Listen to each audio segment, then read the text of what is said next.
This is mother of thousands, botanically called as Bryophyllum diagrammontonium. It's a beautiful and interesting house plant and one of my favorites. Then the tiny plantlets that grow along the edges of the leaves should be managed properly. They take root wherever they happen to land. See, they are very easy to grow. Small roots they'll have, so wherever they'll fall they will just this way. So some I have collected in some small pot, slow growing, but it grows well. And to water such tiny plants, it's better not to water it from the above. It's like giving a water bath. Take any container and just keep the potted plant inside it. It will seep all the water. That is how I do every 10 to 15 days. If you have any east facing window, then this plant will thrive there well. Facing windows are often a poor choice for this because there won't be enough hours of light when faced in this direction, even in summers also. So it's better to keep in where it gets good amount of light. Now in harsh summers it cannot withstand the leaves that get burnt. Not only these plantlets, it does produce these plantlets, it can even be propagated with the leaves. The leaf is older, you can just pinch the leaf and just plant it anywhere. It will again produce those plantlets, then it will die.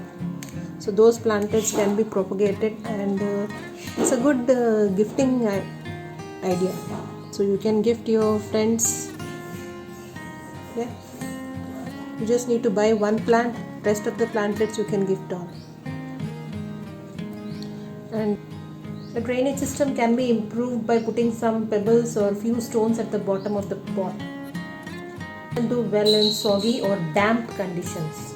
It's left to stand in water for some time, then the root may start to rot, causing damage to the plant, and then it would be very difficult to revive it. Do well in small pots, but if you want a bigger leaf, then it should be kept in a bigger size pot.